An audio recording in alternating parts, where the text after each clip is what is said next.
So good day, class. So today, our topic is all about the good life. So this is chapter 7. So before we will tackle about this topic, so here are the objectives of our lesson. So una, to discuss the concept and elements of a good life.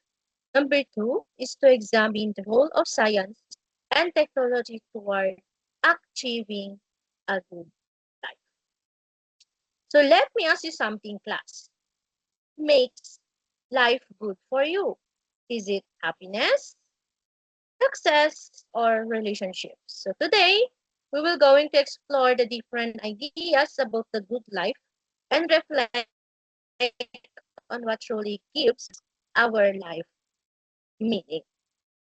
So we are going to discuss first about the meaning and theories of the good life. So in an article discussing the meaning of life, Susan Wolf in 2011 presented few theories that explain the meaning of the good life from various perspectives. So we have three: the hedonistic theory, preference theory, and the objectivist theory. So let us understand the different ideas about the good life. So according to Susan Wolf, kaya nang sabi ko kanina, these are the several ways to look at what makes life good. So first, let us first explain hedonistic theory. So in hedonistic theory, it says that a good life is about happiness and pleasure. So ibig sabihin, to feel good and avoiding pain. So alam naman natin nung last topic natin about the human flourishing in the philosophical views, ang hedonistic is to achieve that maximum pleasure. So kailangan natin to achieve happiness and pleasure para ma-achieve natin yung good life na tinutukoy dito. And of course, to achieve that, we should feel good and to avoid the pain we are experiencing every day. So second is the preference theory. So in preference theory naman, it explains that a good life means getting what we want in life based on our own goals and desires. So like for example, you as a student, of course, sa preference theory is kailangan mong graduate para makamit mo yung goal mo sa buhay to be a professional nurse in the future. Yun ang gustong sabihin ni preference theory. And lastly, we have the objectivist theory.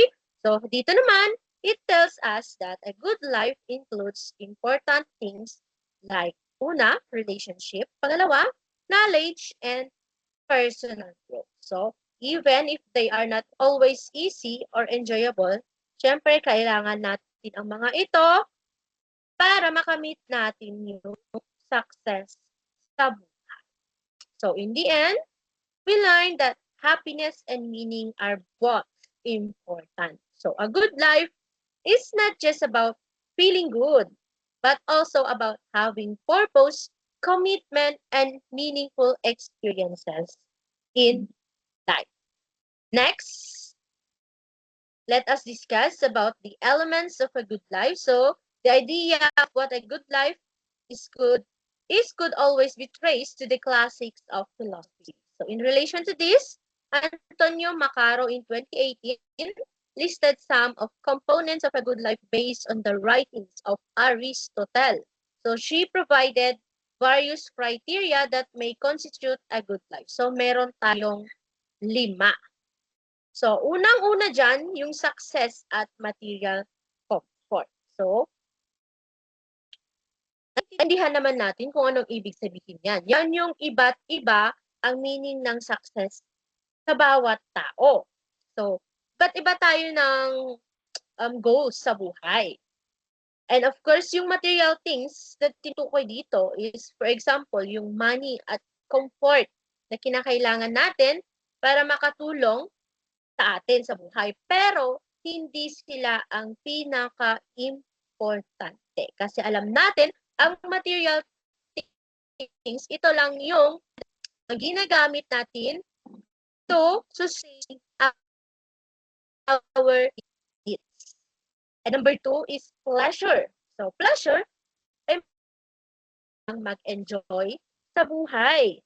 Hindi sapat, hindi lang yung naka-focus tayo sa iisang bagay. Pero, tandaan class, hindi sapat ang pleasure lang ha. Meaningful activities din ang nagbibigay ng lasting happiness. So, ang ibig sabihin nito class is huwag naka-focus or nakatuon lang sa iisang bagay. Dapat kailangan din nating mag-explore.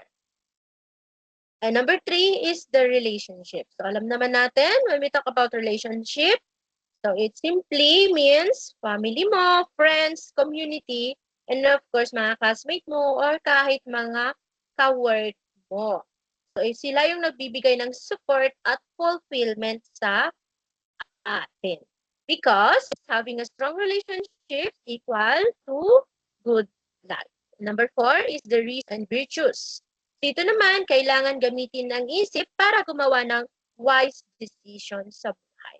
So, ang mga virtues, for example, tulad ng honesty, fairness, and compassion is sila din ang nakakatulong sa atin para mabuhay tayo ng tama. So, ang mga sinabi ko kanina, sila yung magli-lead sa atin para gumawa tayo ng tama at para maitama natin yung mga pagkakamali natin sa buhay. And lastly, we have the character and spirituality. So, ang character natin ang humuhubog sa moral behavior natin. Huwag natin yan kakalimutan, class.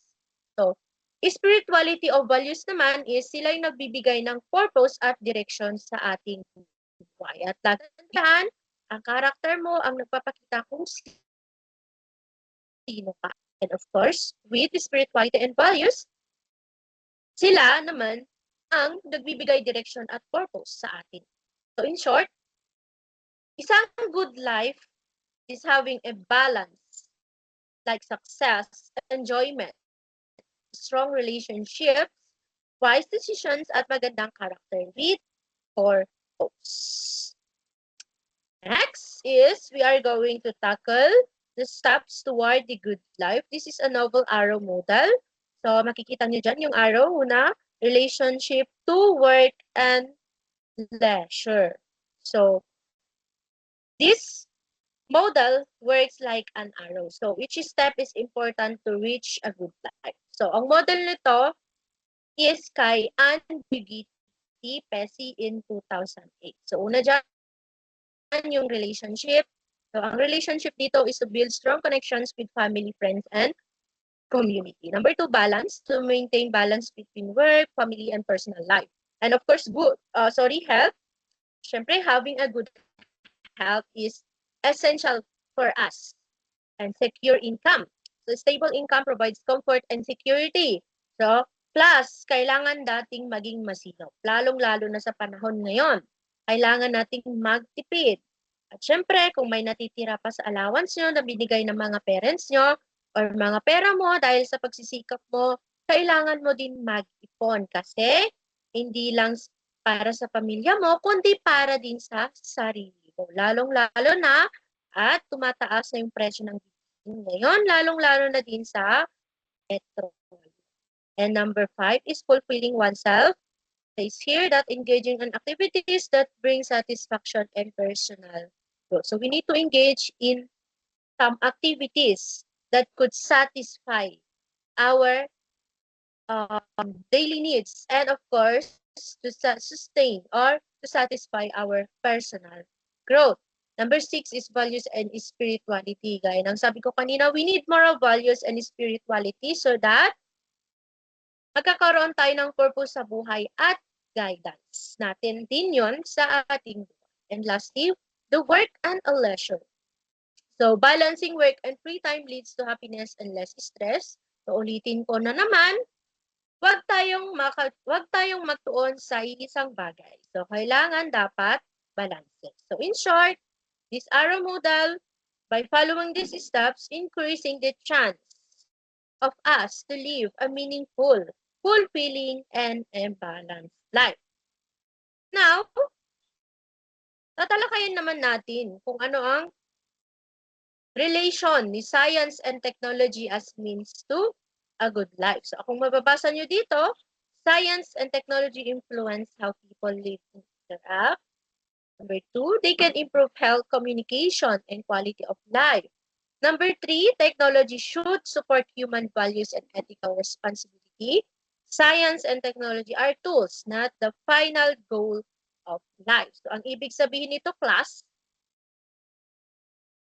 science and technology, of course, it helps us to achieve a good life. Siyempre, maraming naitulong ang science and technology for us. And we also, kinakailangan din natin class na isipin na ang S&T or Science and Technology affect the way we live, work, and interact. Yes, they could improve our health, communication, and overall quality of life. Pero, importante na, important to remember class, or importante din na intindihin natin na ang technology and science are just goals. They are not the ultimate goal. So, we should support our human values and ethical responsibilities. Kaya kinakailangan, we should use technology wisely. So, a good life is not just about wealth or pleasure. So, it comes from balance, meaningful relationship, good character, purpose, values, and wise decision making. So that happiness and meaningful life work together to make life truly fulfilling. So in conclusion, by understanding these ideas, we can reflect on our own choices and responsibilities. So by achieving a good life class, ito ay isang lifelong journey which requires growth, reflection, and commitment to living well with others. So always remember, having a meaningful life is having a good life. So before natin i-end ang session na ito, I want you class to put your learning insights sa comment section. Learning insights lang class, siguro kahit isang paragraph lang, ilalagay nyo mismo sa comment section. And also class, before I end this one, gusto lang sabihin na meron akong assignment or activity na isasend din sa Google Classroom kasama nito. And then, ilalagay nyo siya sa one whole sheet of yellow pad paper and to be passed. Next meeting sa akin mismo, hindi siya ipapasa sa Google Classroom. So, on Thursday, next meeting ipapasa yung assignment. So, that's all. Thank you and God